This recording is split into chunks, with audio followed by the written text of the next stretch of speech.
let me pursue my dream. And my dream was to have a surf shop. They hired me as their sales guy for the whole of Europe, the Caribbean, and the Middle East. Wow. So there's a switch there. There's a switch there. You've gone from procurement into sales. To the dark side. I didn't have the knowledge of procurement. Looking back on my career, every boss has had something new to give to me. What I remember from him was just his belief in me and the empowerment he gave to make sure that I was set up for success. Yeah. She says, you can become the first procurement person in regional independent media. We lost a contract with a major retailer in airports. As a consequence of that, I ended up getting sued. You should really be hiring people who are better than you. Yep. We really need to understand that not everyone thinks the same. Somebody will have a critical mind, somebody will have an analytical mind, and we need to recognize that, especially in procurement. In this podcast series, we're talking to inspiring leaders of procurement and supply chain. Join me as we explore their journey, their achievements, and their career advice. This way, you can integrate them into your career and achieve the same. I'm Marco Marambe, Managing Director at Procurato.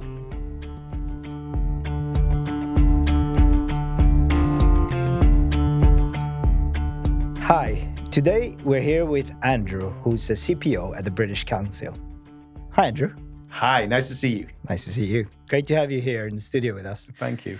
So, Andrew, we typically start this interview with a few questions, which are very much about getting to know you. And of course, the whole interview is going to be about that. But starting on a personal level, the question we typically ask and that I pose to you is, if your family were to describe to us who Andrew is, what would they say? Oh, what a difficult question that is. And it depends which part of my family, because growing up as a Yorkshire lad in the industrial north of Yorkshire, they would probably say I was just somebody who had a lot of energy, somebody who was always doing stuff, whether that's sports. I used to be involved in surfing a lot, always out in the garden, always out riding my bike. As a child. Probably my immediate family now would just say I'm somebody who always takes risks, somebody who always has a harebrained idea, whether that's in business, whether it's in pleasure, always doing something, can never sit still, and full of energy. That's great. As we talked prior to this, I can definitely get where they're coming from in that sense. Well, good. And your friends, what do they say? They say the same thing. I mean, I'm always somebody who does stuff. I'm quite a reliable person. In my private life, it's, if they want to borrow something, if they want to use something, I've always got a tool for something. I've got plenty of tools in my garage. I'm always somebody who's able to help. That's amazing. That's really good. And so moving on from that into the industry that we're in and the world that you've obviously done really well in and successful in, what we'd like to go through in this phase of the conversation is really about the start. If you recall the days of how you started procurement or how you got into procurement, maybe it wasn't even necessarily called that as such. It'd be great to hear your story, really, how you fell into or walked into procurement or decided to do procurement? Yeah, I mean, it's a really interesting question, because I think historically everyone who I meet in procurement always says they never started life thinking, I want to be in procurement. I heard one from somebody that, France is probably the only place in the world where you can actually study procurement properly and get a procurement qualification. Everybody else around the world, we fall into procurement either from finance, either from marketing or sales. And that's how we come into procurement. For me, my life really started at university. Okay. And at university, I did I don't know how I got into university. I'm actually somebody who hasn't passed their GCSE English. And I work for the British Council, and we are the the biggest proponents of English language. Indeed. And I've never passed my English GCSE. But anyway, I got into university somehow, and I chose the University of Teesside. Okay. Awesome. University of Teesside up in Middlesbrough. I chose there because it was close to the surf of the Northeast. There's a story there. Everybody else who attended the University of Teesside, they went through clearing, what is called clearing. I actually chose to go there. And I did something called business quantitative methods, which is basically statistics with a bit of business thrown in. So I was really big into statistics. Okay. I don't know how I did it, but I managed to pass it really well. And anyway, I did a year placement at ICI. ICI, one of the largest companies in the world at that time. Yeah, it was. Back in 1994, 95. And I worked in the overseas order controlling.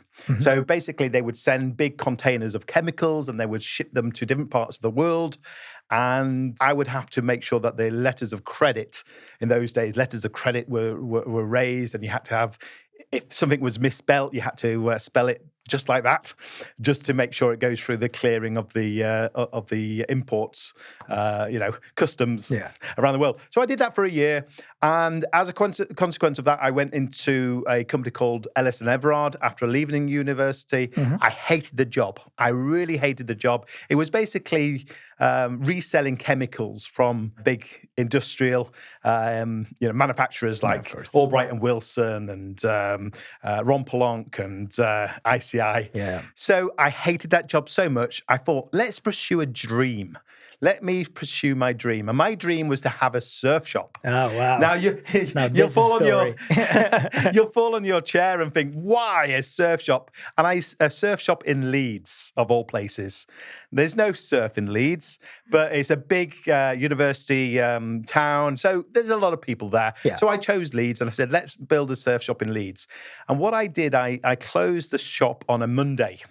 So on a Monday, I closed the shop. Every other day it was open. And I ended up working one day a week at what was called, the owners of the Yorkshire Post. So everybody know the Yorkshire Post, Yorkshire Evening Post. And I worked there one day a week in accounts payable. I also did a little bit of a stint in management accounts as well, but I did one day a week working in accounts payable. When I closed the shop, I thought, why don't I just go and join them and work full-time? So they had an opening and I worked full-time in accounts payable. Now that's a part of the end-to-end procurement process. It is. And the head of the accounts payable department was also the purchasing manager. You would never get that nowadays because you've got a separation of duties and you can't do that. But in those days, in 96, 97, that was the case. Yeah. And she was called Mandy Cox. And I said to her one day, can I have a look at the electricity and gas contracts? Can I have a look at that? And can I, see what I can do? Completely out of your own will. Curiosity. Just curiosity. I thought I would like to do that. Fine, I'm paying invoices, I'm inputting data into a system. Yeah. I think it was called the Lawson software at that point, if anybody remembers that. But anyway, we it was out of my comfort. And she said, yeah, have a go. Yeah. She could see I was eager. She could see that I was inquisitive. And she said, have a go. I ended up saving a fortune. So I ran an RFP, and we'll come on to that probably in a minute. But I ran the RFP and I saved a fortune.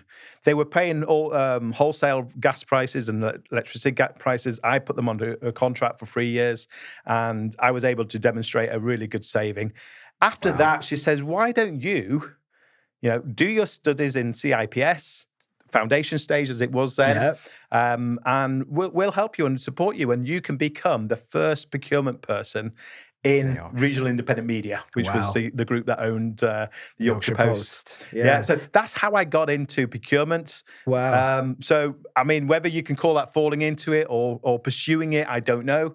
Well, the curiosity part of it is very interesting because you could have easily just sat back and just did your actions, gone home because you finished your surf job. You wanted to do a little bit of that and carry on. But actually, the curiosity is probably going to come out in our conversation.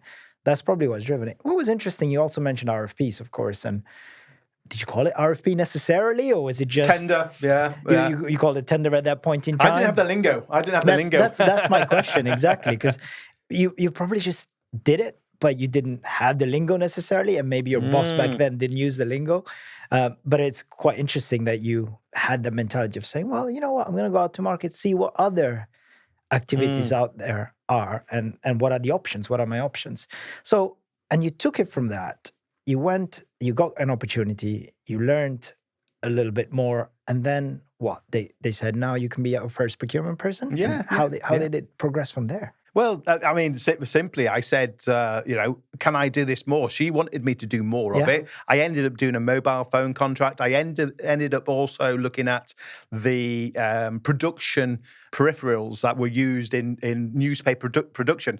And in order to understand a little bit more of the business, and we can talk about that later maybe as well, because I think it's really important for any procurement person to understand what they are buying, how it's used. And so I actually did 2 weeks on the newspaper production line.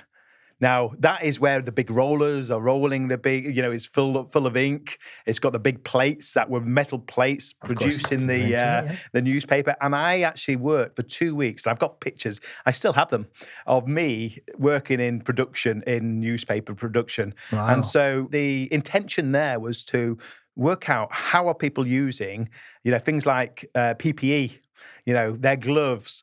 How are we using the paper big rolls? They used to be £400 per roll for a ton of paper. I don't know how much it is now. I don't buy paper anymore. But it was a fortune. It was a lot. And they used to roll these out. And I had to understand the supply chain from the very beginning of my career in procurement. And was it curiosity which led you there, or was it someone who said, no, you need to go on the shop? No, it was my own push. And I think I know what you're getting out here. I think, yes, I do have an innate curiosity. I also have lots of energy, and I know I'm like pushing the boat. I'm not somebody who just sits back and thinks everybody else can bring their career to the forefront. At the end of the day, we are responsible for our own career. And that's what I try to teach my kids. Yeah. Well, good luck there. It takes a while, doesn't it? But it's one of those things which I think is really important. And that is the reason why I want to spend a bit of time in this space is your career doesn't just happen. Yeah. You have to be curious. You have to be driving some of it. And I'm assuming at that point in time, you were curious because you wanted to understand the business. And I think what you're saying here is things don't operate in its own silos separately. There's a reason why everything's happening. There's a reason why certain purchasing procurement is being done. How did you start? And it's really interesting here because you didn't have anyone to guide you. You literally had to create all of this understanding yourself. You're starting the department. Yeah. What steps did you do apart from sitting in the shop floor? In terms of with your colleagues, what did you do to Well, I had get no a colleagues, better really. Yeah. I had no intra-department. No, I mean, to be honest, Mandy Cox at that time, she believed in me. She could see the benefits of it. Yeah. She used to report to the CFO at Regional Independent Media. I still remember her name, Sue Laverick. Oh, wow. I still remember her name. In fact, I still link in with her every so often. But, she also believed in me. And she was the CFO of the whole media group. I thank them for helping me in my first steps in my career. But I think they even came to my wedding in the year 2000. So I obviously impacted them quite well. Yeah. But they believed in me. And without that belief, I don't think I would be where I am today. At the start of my career, their belief in me. I didn't have the knowledge of procurement. I still believe that every child who is you've got a 19-month-old. Soon I'll be negotiating. They negotiate at 19 months old.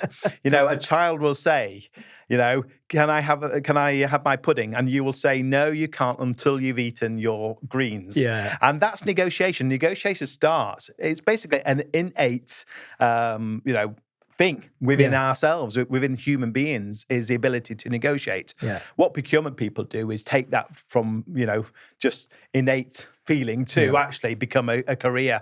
And we build a lot of ESG, we build around supply chain risk, we build around negotiation. a little bit deeper Yeah. than a child does. I recognize that. But what I needed to learn at that stage was almost the art of procurement as well. So I started my CIPS foundation with the Regional Independent Media. They sponsored me. They paid for that before I then moved on to Thistle Hotels. Okay. So I recognized soon that actually, yes, great place to be at the Regional Independent Media, but I need a mentor, really, somebody who knows procurement a little bit more. And so I was actually looking for a position within a procurement team. Yeah. And I found Thistle Hotels, who were down in the calls of Leeds. Yeah. And I managed to work as a buyer of capital and IT. And they had a team at that point? They had a team, a really good team. Yeah, they had a team, somebody responsible for food buying, because of course hotels need food. Yeah. She's now at Marks and Spencer's. I think she'd been there since she left Thistle Hotels. And then, the design and the room decor, I don't know what you call it, soft furnishings. Somebody responsible for that, somebody responsible for facilities, and then I was responsible for IT and capital. And reporting to somebody called Edward Winterschladen. He was a very young lad at that time, very young lad at Thistle Hotels, and he was basically my mentor for those 4 years I spent at Thistle Hotels. And it's incredible there because you had all the freedom to set up your own department at a previous place. Yeah. But it also showed that, good leadership got you there. Yeah. By them allowing you to have the space. But at the same time, you felt like you needed to learn more. Again, the curiosity comes in. And how do other structured departments work? Yeah. And it's really interesting that you seeked that out. And obviously, your leader then in the procurement center, the one who was leading the whole function, would have given you some of that structure. How important has that leadership been in that part of your career? What did you gain mostly out of that leadership? Is it the structure part? Is it knowing how to handle people? Is it knowing how to handle other departments? What was the eye-opener in having a boss of that type? To be honest, I think looking back on my career, every boss has had something new to give to me. Fantastic. So, Mandy Cox, they believed in me. Yeah. That empowerment to actually go and do your job. As I moved into through my career, then it was more skill sets, so specific skill sets. So within Thistle Hotels, it was understanding. Well, the way they worked the department at that time was self-funding. Yeah. I've never seen that since then. So they had to save. So they have to save. Earnings? They get the rebates from the suppliers, and then that would fund the actual. Yeah, I've not seen that work anywhere else other than at Thistle Hotels. I don't know whether they still do that. Yeah. But it was actually quite unique because actually you could then demonstrate that you were self-funding your procurement department. And I imagine you were also very important therefore at that point because the funding that you got was effectively financing the movement, the whole Thistle Hotels food and everything else that it's been providing. So that must have been quite a key type of way of working. So I assume that your leader at that point had a lot of respect across. He did, especially within the finance and operations, absolutely. And do you remember the key things that you got out of that leader in that instance? What did you learn? Yeah, I mean, it's quite a long time ago, so I can't remember everything. But again, it's the belief in me that he had. And one of my first jobs was actually to install, commission 56 new switchboards. So basically, the 56 hotels around the Thistle Hotels were all getting upgraded. So they had old Mitel systems, and they were putting in SX 2000. I remember the name of the switchboard even you now. You remember a lot. I remember a lot. It was a big part of my life at that time. We had to put air conditioning in. We had to ensure that the power was right, and we had to do all this without having the hotels go down, because as soon as you got a hotel switchboard go down, you can't take bookings, and so everything had to be seamless. So I had 56 hotels to install new switchboards, new power, new air conditioning, often in new locations as well. So often they would be put in new locations, and we had to do that seamlessly. And Edward made sure that I was empowered to do this successfully. Fantastic. And, we did it. I don't think one hotel went down We had to switch and push calls to other places as a backup, as a redundancy. But in total, I mean, a lot of these hotels were in central London. So you can imagine, there was 80% full occupancy often. And, it was quite a challenging task to do. I can imagine. So what I remember from him was just his belief in me and the empowerment he gave to make sure that I was set up for success. Yeah. So he supported you, gave you the tools that allow you to do that. And were you weren't managing people at that point? I wasn't managing anybody. Within the context of procurement. No. So you were leading lots of big projects, really important ones. Yes. Key ones, because in many cases it had to bring in the funding as well. So that's fantastic. So now moving on to the next step, do you remember that first person you had to look after? Well, and actually employ them. Well, after Thistle Hotels. So basically, what this is back in 2001, 2002.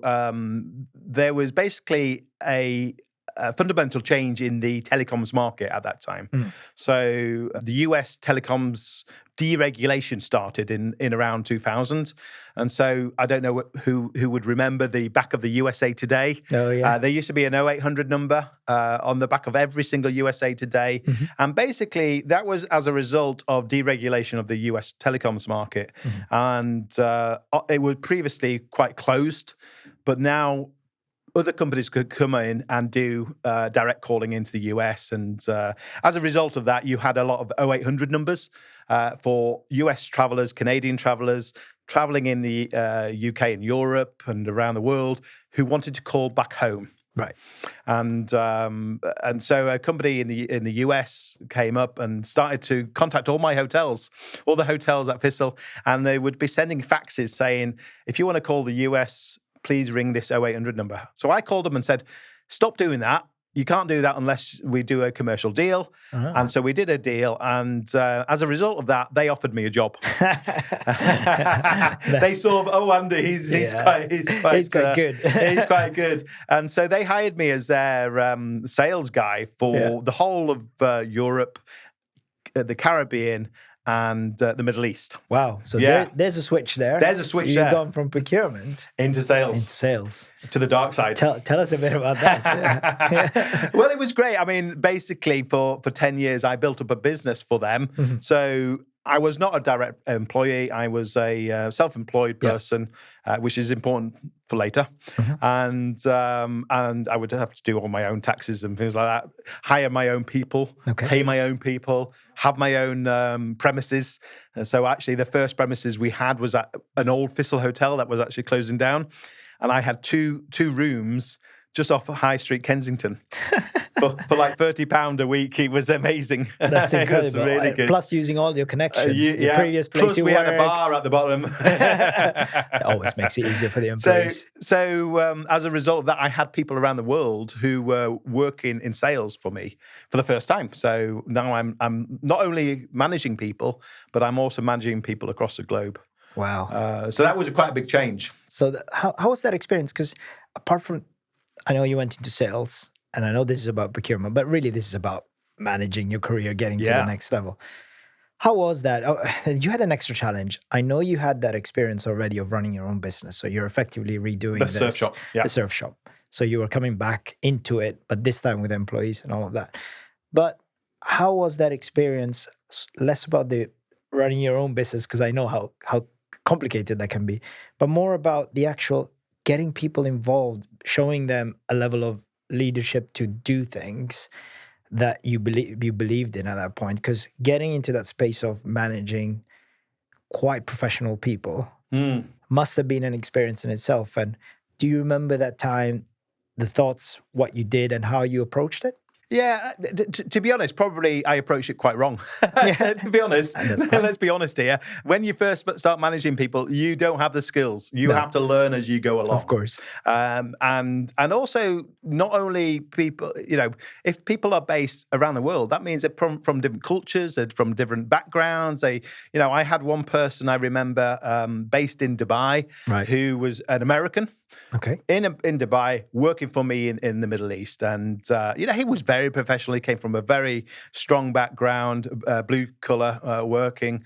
And now he's working for me on basically a fixed rate per month and with a little bit of commission if he got good sales in. Yeah. And he needed to be managed. But, he wasn't really a direct employee either. So I had a lot of nuances. Wow. It wasn't just simply, managing somebody who works for that organization. This is quite unique. And I had to learn quite quickly. Mm-hmm. And I made a lot of mistakes. I remember one person who was not performing very well. And I rang up there's a public number for employee relations. Yeah, of course. We didn't have a company that would manage it for us, so we had to use the public domain to get advice. And I had to follow that. I had to understand it, work out how do you manage performance properly. And this was someone abroad as well. This was somebody in Ireland of all places. So, exactly. So it means that it's quite there's different hard. regulations that you had to deal with. So it was a learning curve. I bet. It was a learning curve. And what was that learning what's the key thing you would say to someone going into starting to manage the teams? Yeah. With the benefit of hindsight, what would you say you'd advise them to do? To be honest, I think the first thing is always treat people as human beings. We may have our performance matrix, we may have our expectations, but actually what is under the surface of that person?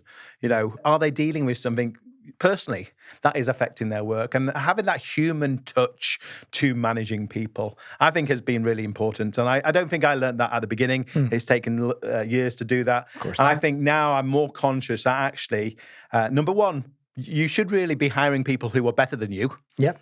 Number one. Number two, they're human. We all have, influences around us that are going to affect our work, and we need to help them. We need to understand it. We need to get rid of toxic environments. It's not about, telling people off. It's about encouraging. It's about motivating. And if I can encourage and motivate somebody, then I'm going to get the best out of them. I wish I learned that back in 2002. Benefit of hindsight again, yeah. And you probably can vocalize and verbalize it even better now. But yes. So that must have been quite an interesting journey of doing that. And I imagine also learning that skill set of leadership whilst also having to drive towards something that needed to be achieved might have been also quite complex because of the nature of what you were doing. And did that then take you back into procurement? What got you back into procurement? What brought me back into procurement? Yeah. Well, that's another story, isn't it? Because this wasn't a short stint. No, this was this. So I joined the US telecoms company in 2002. Yeah. I left in around 2009, 2010. So about 10 years in sales. And towards the end of my time at the US telecoms company, I started to do a little bit of procurement consultancy on the side because actually business was going down. Because what happened actually was that mobile phones started to get better in the US. They have always been 10 years behind the UK in terms of the ability to make international calls. So if somebody was traveling before, they had to ring the 0800 number. Their mobile phone contract couldn't allow them to call back to the US. Eventually that changed. And now they are able to, and so of course business went downhill very, very quickly. Yeah, and I was doing some sales to big retailers in the UK, and unfortunately we couldn't keep up with demand. We couldn't make sure that the packaging was right, the deliveries were right, and so we lost a contract with a major retailer in airports. And as a consequence of that, I ended up getting sued, which is another story personally. And that's why I was saying right at the beginning that my contract with the US telecoms company was personal rather than a limited company. A lesson learned for me. Yes. But they basically sued me, and it ended fine. It took 2 years to actually fight. And during those times, I was doing procurement consultancy for Proxima, the buying team as it was then, for RGP, Resources Global Professionals, and for myself as well. So do independent consultancy. That because I could go back to my skill set. because I always knew, I can go back to procurement after sales. I think sales has given me a lot of, knowledge about how to The other side. the other side. Yeah. Absolutely. Yeah. So towards the end of the time with the US telecoms company, I came back into procurement. So that was the journey, a nice rounding back into it as Yes. such. Yes. And obviously you mentioned there that you had a little bit of a difficult time because you've had to deal with something personal because it was your own self. You were set up as a freelancer with a whole team as well. And we touch upon these things in our conversations usually around what impact has personal life had on your career? And that sounds like a big piece. Yes. Would you mind sharing a bit more of how I think it personally impacted you, how it felt, and what you learned out of it, which really you managed to bring into your career? Yeah, I mean, it's quite a personal thing because, this was a big US telecoms company owned by a family that were very powerful. And I was basically issued a high court summons for £1 million. And so they now you can imagine, I've just moved house in Maidenhead. I live in Maidenhead. Just had my third child. Wow. Or my wife had my third child, and I was there.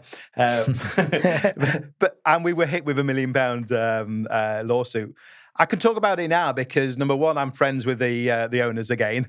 Fantastic. Number two, it was resolved and we settled and everything was fine. But it impacted us very seriously because all my income was suddenly taken away. Yeah. I had to fight. I had to use all our savings to pay for the legal fees, and I still had to put food on the table. Of course. So, when you are everything is stripped back, and you haven't got a role in your career is almost to an end. You learn what is important, and the most important thing is your family, not really your work. Yeah. Now, we still work our best. We still do our best at our jobs, but actually, that the company will still run even without you. Mm-hmm.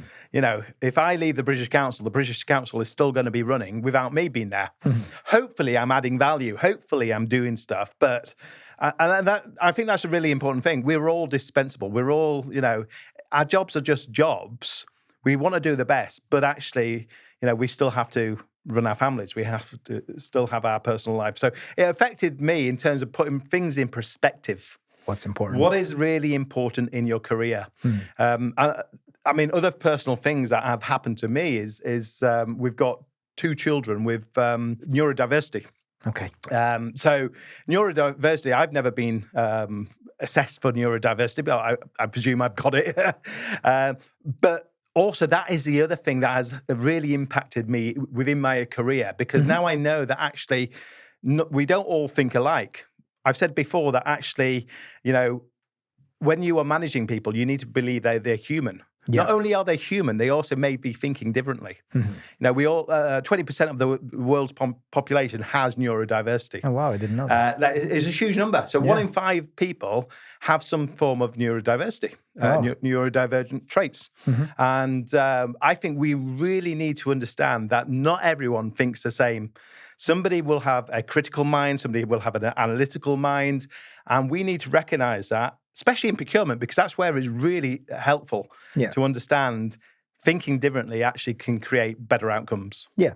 And you said you didn't feel like you were ever diagnosed with it or anything, but having had your kids in that space, did you start considering, maybe there are reasons why I think that way and do this? And you know what? It sounds like you used that to your advantage as well. Of course I do. Yeah, in a good way, in a positive way. So. Yeah, I mean, there's a lot of podcasts about neurodiversity, and I've actually done one as well, or a few, I think. And I believe it's a superpower. And I think actually, having neurodiverse thinking, actually, if we can put it to the greater good, it will have better outcomes for procurement, because we need people who have different ideas about commercial deals, about how to negotiate with a supplier that is difficult, how to work with stakeholders that are challenging. Yeah. And actually having a different creative way helps us to achieve what we want to achieve in procurement. And thinking laterally effectively is something that we're all seeking in teams. Yeah.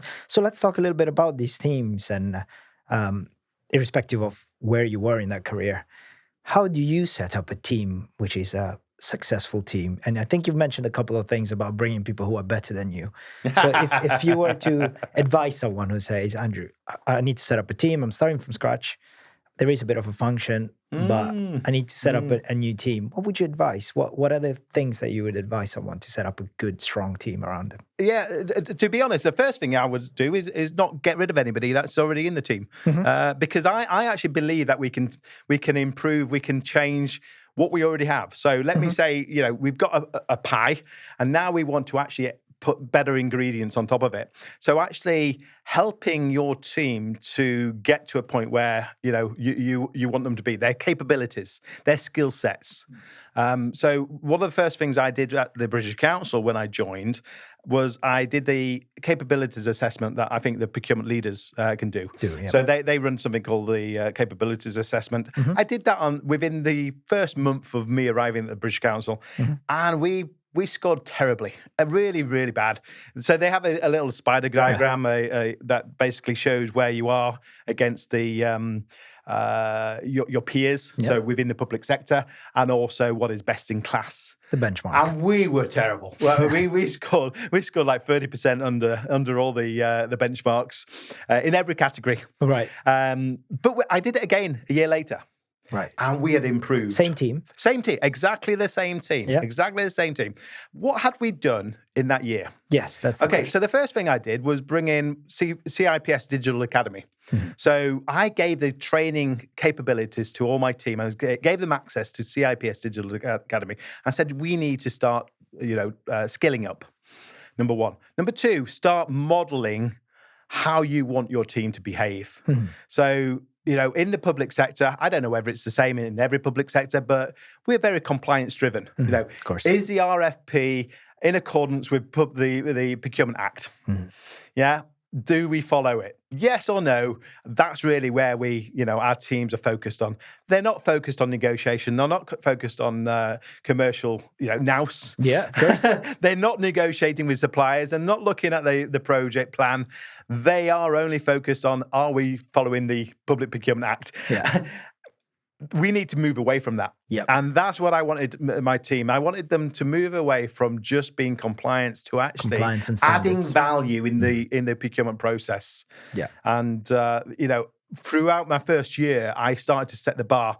So I actually went around every single location. So we have 110 sites around the world, but we're broken down into certain regions. And so I went to Singapore, I went to Sri Lanka, I went to Nigeria and Kenya, and I met with my teams, and I did a 3-day workshop. And my key theme was leadership. Right. And basically I spoke about, and I used Colin Powell's, and that was quite nervous in the Middle East. Colin Powell has a great ideas about leadership. Yeah. And I basically said, there are 3 types of people in the world, okay? Those who wonder what's happening, those who watch things happening, and then those who make things happen. Okay, do we want to be those who are making things happen in procurement? And so I led with that question, and I said, look, we in procurement need to be leaders. It doesn't matter whether you are a senior procurement manager or a procurement director. If you are part of the procurement team, you are leading. And having that mindset change of actually, we're not here just for compliance, we're here to lead the business, was quite fundamental. And so when I did the capabilities study a year later, we had improved in many areas. And I've actually done it a 3rd time, and we continue to improve. And so my belief is actually, if you want to build a functioning team, start modeling what you want and start having a clear vision of where you want that team to go. And they'll follow you. I'm trying to think of a really good example.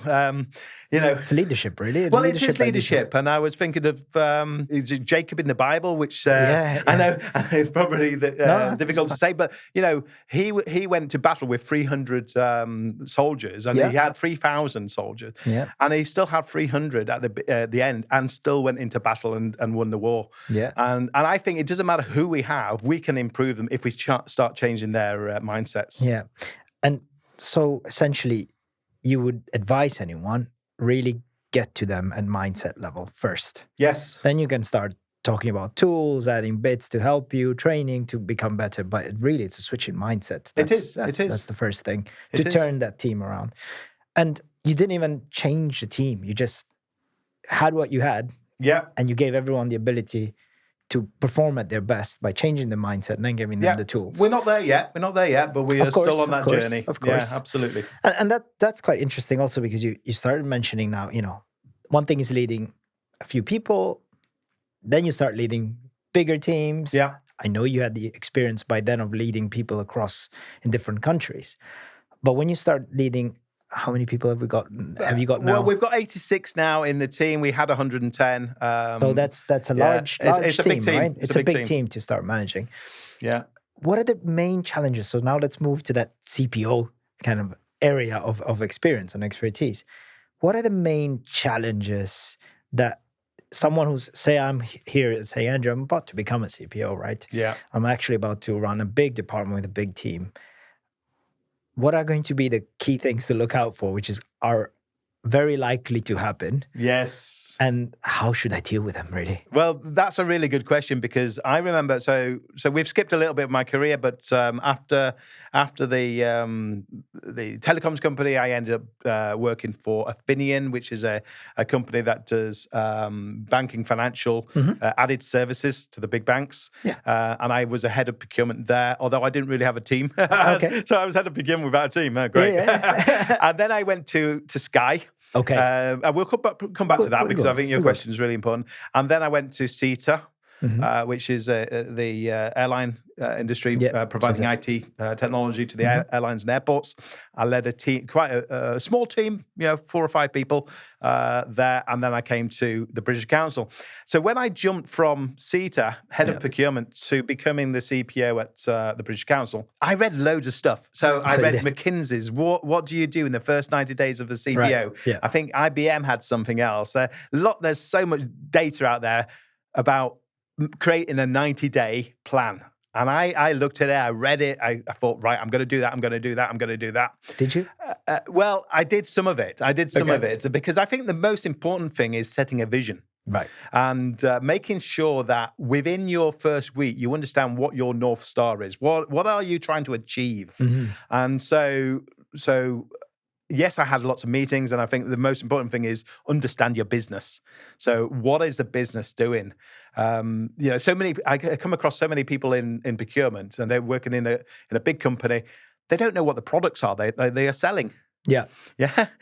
That's quite dangerous. It is. Yeah, because if you don't know your products, if you don't know your services that your company are providing, how are you going to make important changes in the supply chain? Yeah. And so how are you going to connect the dots? You can't. To get back to you. But so many people do not know. So my advice, get to know your business. Get to know your business. Get to know your business. And how would you recommend? So there's one thing about learning, as you did on the shop floor, going out there, understanding how it works. Yeah, back at the newspaper group. Right, a bit of newspaper group. Then there's learning at the level of finding out from others, moving across, and as you did with CETA and Sky and various other places.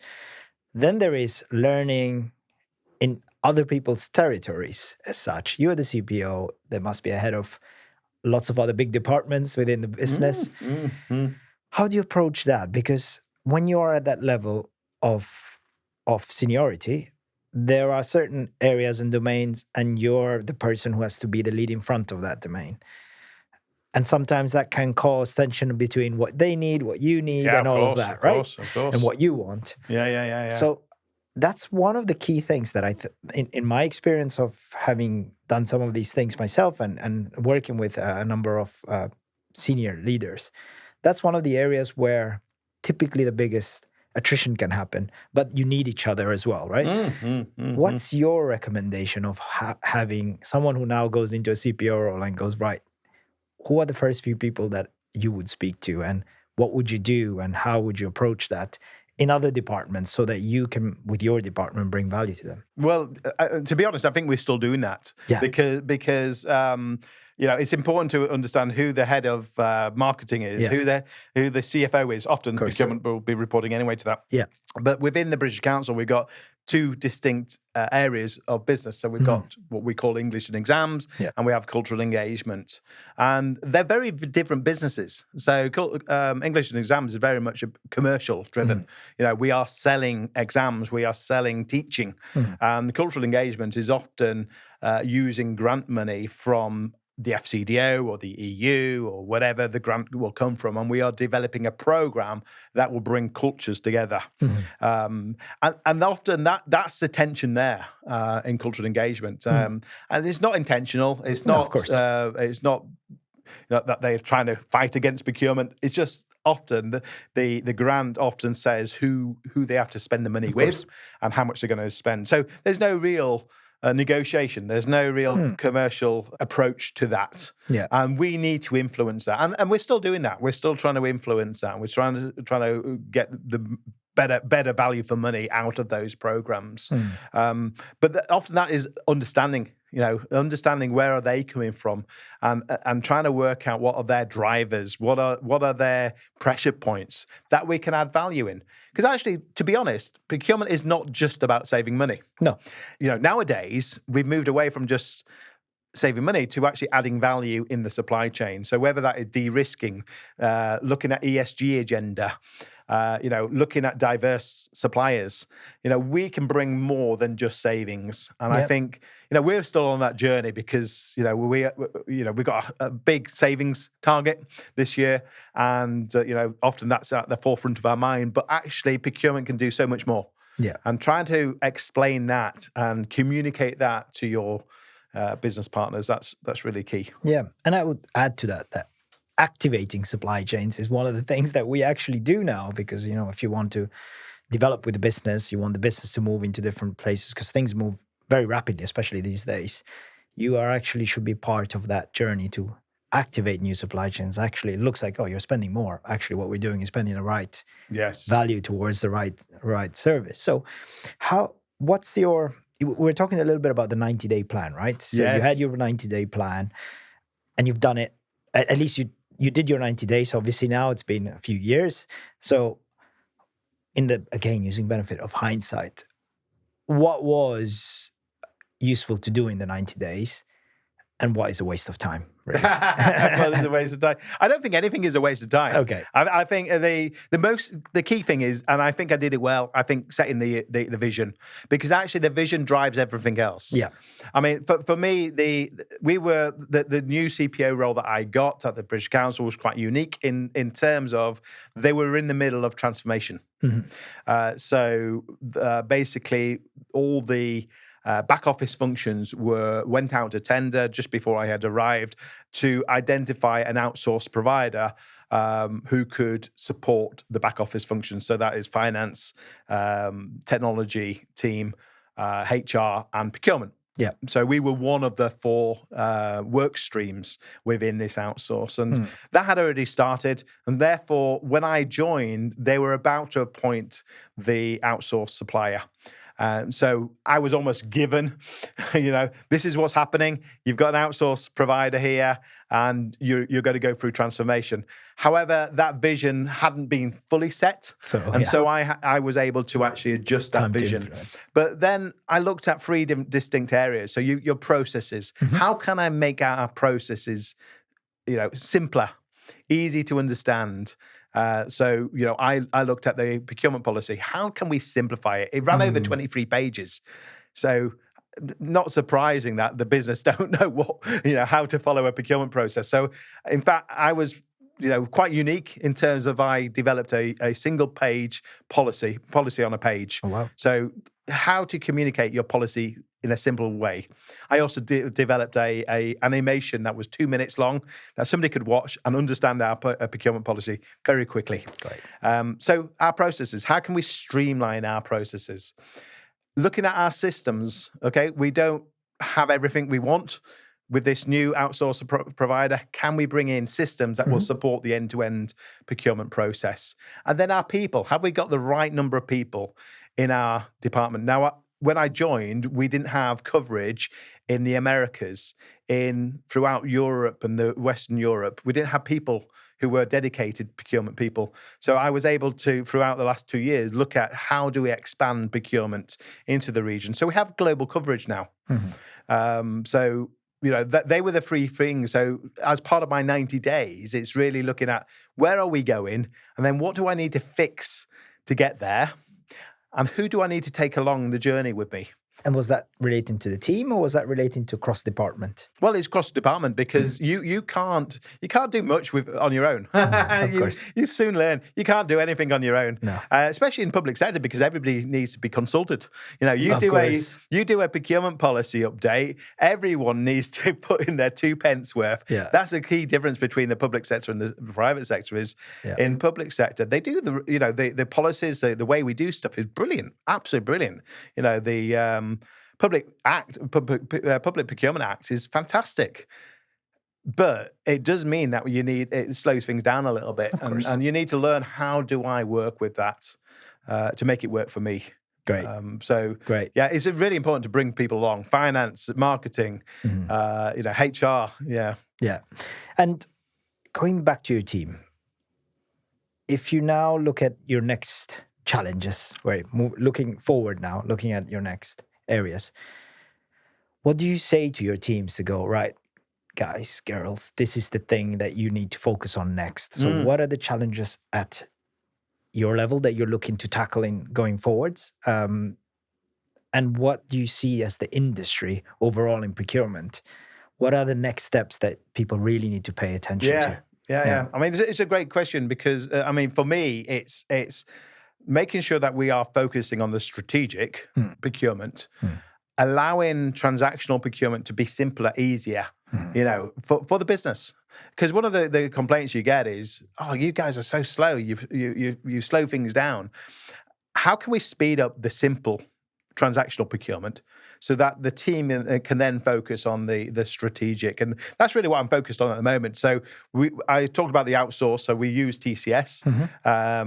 They're running the London Marathon this week. Yeah. So that's going to be interesting. But, we're using them, and we've got a team in Nagpur in India that are running low-value sourcing. Now, for me, that's everything under £25,000. So they're running any procurement that is under £25,000. They're now doing about 30% of all our transactions, our procurement activity. That means I've got 30% more capacity for my internal procurement teams to focus on. So they need to start changing their mindsets. So I talked about mindset before. We're still on that journey. They need to really focus on the strategic. What is going to create better value? What are the big wins we can do within your regions? So that's number one. Number two is category management. We talk a lot about category management. I don't think I've ever seen category management done really, really well anywhere. No.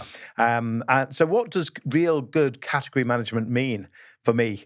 And within my team, and can we improve that area as well? So get the maximum, leading on innovation, leading on identifying new suppliers, sources of supply. What's coming up in the marketplace? What are the new systems being developed? Can we engage with suppliers at an early stage, collaborate with suppliers early? And I think we need to do a lot more of that. And then what is coming up in the wider procurement, I think, is AI. You can't go anywhere without hearing about AI technology. And I don't think AI is truly understood yet.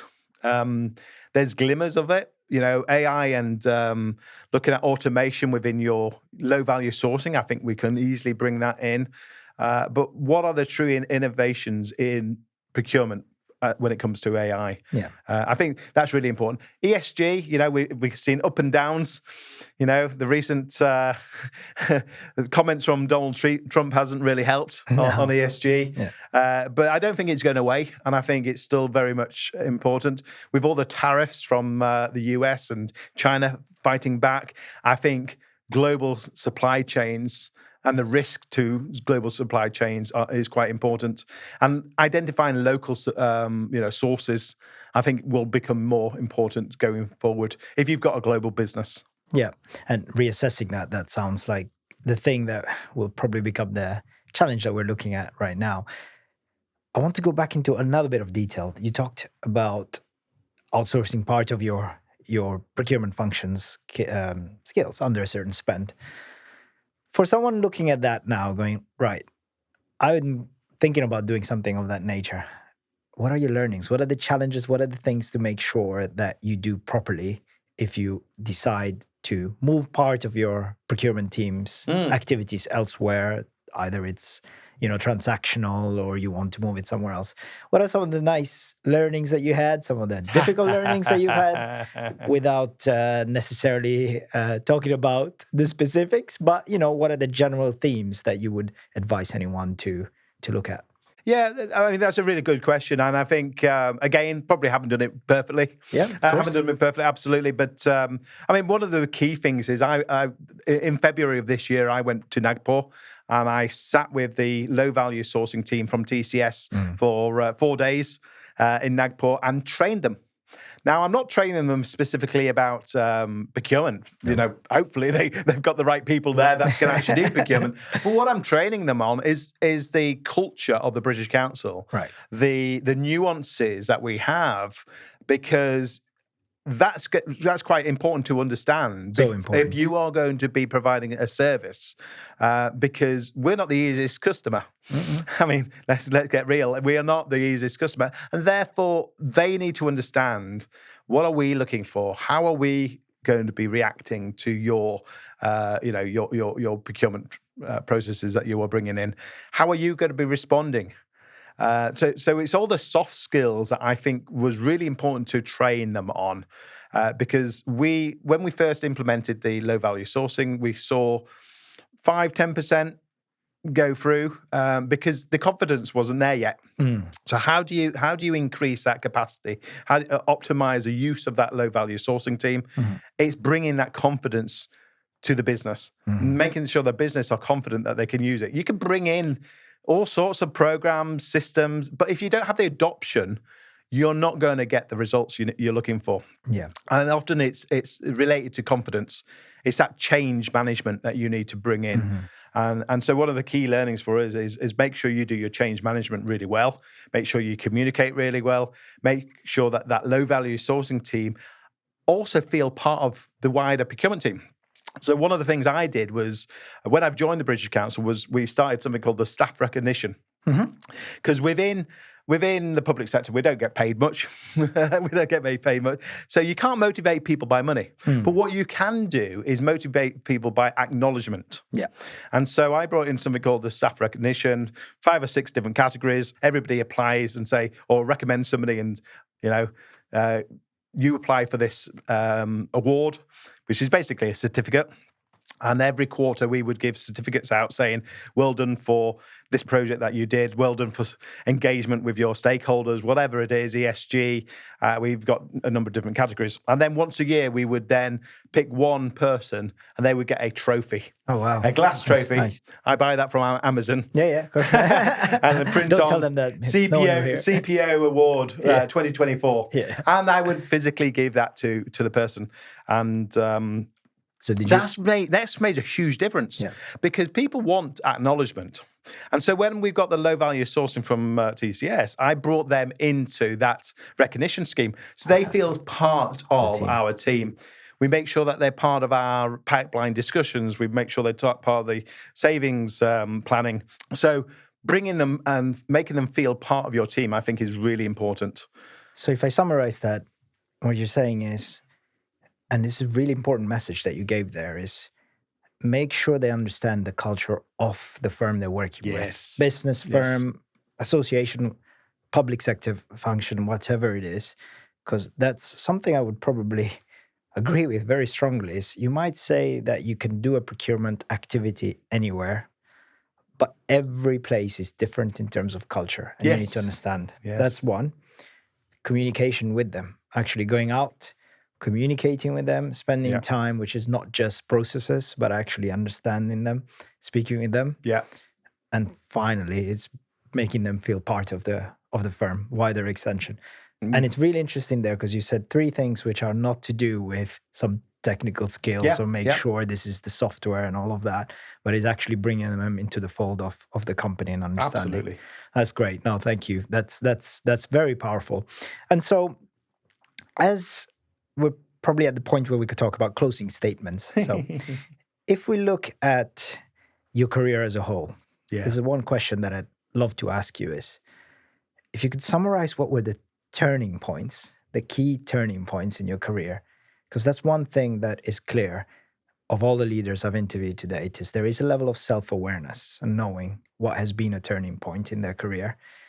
And if someone were to look at this and say, oh, I'm probably about to join Andrew's team, or I'd love to join Andrew's team, what are the things that you would bring to them? So turning points in your career, and why should someone who's watching this go like, I'd love for Andrew to be my leader, or I'd love for Andrew to be someone I'd work with? I think, to be honest, it's a really difficult question, because you have to look back and say, at what point did things turn? But to be honest, I think it's been a journey, a long journey without any specific turning points. Fantastic. But what it is making sure that you're always pushing yourself to the next level.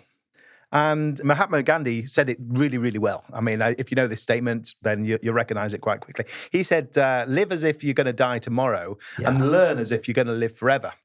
Wow. Okay? And I think keep learning is the most important thing. So don't think you're the best. You know, like I said before, you should always hire people who are better than you. And I think so long as you recognize that actually you don't know everything, and you will keep learning. You know, I want to learn as much as I can about game theory. I find it fascinating. I don't know enough. I bought a book. I'm going to read it. I've read the first chapter. But that's a good example. I want to know a little bit more about that and how it can apply to procurement. Negotiation. You know, always think you need to sharpen your negotiation skills. No matter how good you are, you can get better. And so for me, it's not a turning point in my career. Really, it's a continuous learning and a continuous pursuit to get to where I am today. Now, I don't think I'm the greatest, but actually, you know, I think I've been lucky as well, because, you know, having those opportunities. We talked about mentorship earlier on. You know, make sure that you're always learning from somebody. You know, you don't have to treat them as a you know, an official mentor, but learn from somebody who's gone that race before you. So learning from them, I think, is paramount. So I would say I don't have a turning point, but what I do is have a journey that I've been on. Fantastic. That's really, really good. And so the question about, you know, if they were to join you, what would they get from working with Andrew? Well, whenever something goes on LinkedIn, I always say, come with me and I'll do you good. Because hopefully joining my team or one of my teams around the globe, it will be a great journey for them as well. You know, I think so long as you give people empowerment, they can go as far as they would like to go themselves. You know, you can teach somebody to fish, but give them a rod and they can fish forever. I don't know what the saying is. But the saying is, you know, let's empower people. Let's give them the ability to take their career where they want to go. So one of the things I encourage all my team is get involved in what I call extracurricular activities. Mm-hmm. So you may have your day job, but can you involve yourself in ESG? Can you involve yourself in AI? Can you involve yourself in the procurement policy development on how we streamline the supplier onboarding, due diligence? You know, there's so much stuff outside of just procurement that actually and our day jobs. But if you start involving yourself in extra stuff, you know, it's not my job to do everything. You know, I could do a lot of stuff. I want my team to be part of the journey. So I encourage all my team to actually do extra stuff, take ownership of a process, take ownership of a system. If you do that, you're going to develop your career. Yeah. And so, you know, one thing I can say to my team, newcomers, is you will go further along. Yeah. Now, I don't want you to leave, you know, the same place as you were when you joined my team. I want to move you along. That's amazing. That's fantastic. And if I can summarize one part for you is, it seems like what we started with, curiosity, interest in learning, is something which will get you far. Yes. And it feels like it's done that for you. Yeah, absolutely. Thank you very much. Thank you, Andrew. Thanks for your time. At Procurato, we're lucky enough to work with some incredible experts like you, and we are able to therefore interview some great people for you to get an understanding and learn from. If you feel like you've got a great story that you could share with us, please do reach out to me. If you like what you see, please drop us a like and drop us a follow. Thanks.